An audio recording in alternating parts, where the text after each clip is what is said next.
Ay yel baba, yel baba, tez gel baba, gel baba.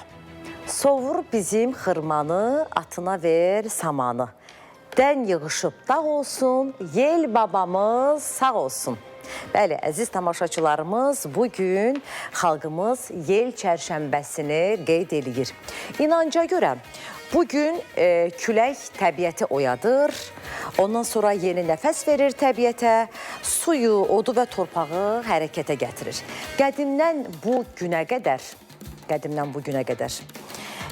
deməli, yaşadılan adətlər, inanclar və yel babaya edilən arzular xalqımızın zəngin folklor ənənələrindən birinə çevrilib.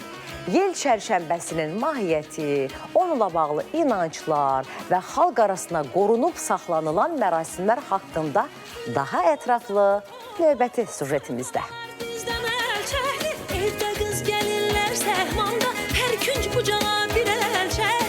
Bugün Novruzun 3-cü çərşənbəsi yel çərşənbəsidir. Beləcə, boz ayın müqəddəs çərşənbələrindən olan sudan içdik, oddan keçdik, indi də küləyin həzin mehinə bürünürük. Bu çərşənbədə oyanan yel, yəni külək dünyanı dolaşır, oyanmış suyu, odu hərəkətə gətirir, hər şeyə yeni nəfəs verir. Bu çərşənbəyə xalq arasında yelli küləkli çərşənbə də deyirlər. Qədim türklərdə yel təkcə hava axını deyil, can və nəfəs rəmzi idi. Elə yel sözünün kökündə də hərəkət və ruh anlayışı dayanır. Bəzi bölgələrimizdə bu küləyə puçur yeli də deyirlər. Çünki bu küləkdən sonra ağaclar puçurlamağa, yəni tumurcuqlamağa başlayır. Külək görünməz olsa da səsi, nəfəsi, təsiri var. Yel çərşənbəsində əsən isti və soyuq külək yazın ilıq nəfəsini, hənirtisini, təravətini gətirir. Gün ərzində bir neçə dəfə dəyişən külək yelin özünün təzələnməsi kimi də qəbul edilir. Yel çərşənbəsi günü şər qarışanda hər həyətdə, hər məhəllədə tonqallar qalanır. Tonqal başına toplaşanlar növbə ilə 3 dəfə onun üstündən atlanırlar. Bu, azar-bezardan, günahlardan qurtulmaq niyyəti ilə edilir.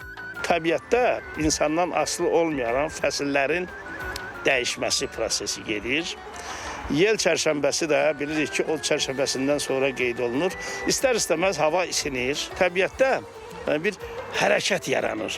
Həmin hərəkət də son nəticədə isti ilə soyuğun qarışığı, sonra onların yerinin dəyişməsi yelin yaranmasından gətirib çıxardır. Və İnsan da yeli müqəddəsləşdirir və ona həmin o çərşənbə gündə yel baba deyə müraciət eləyir. Və yelə gələcək yeni ildə üzlü qarşıdan gələn həyatda uğurlar qazanmaq üçün xahişlər eləyir.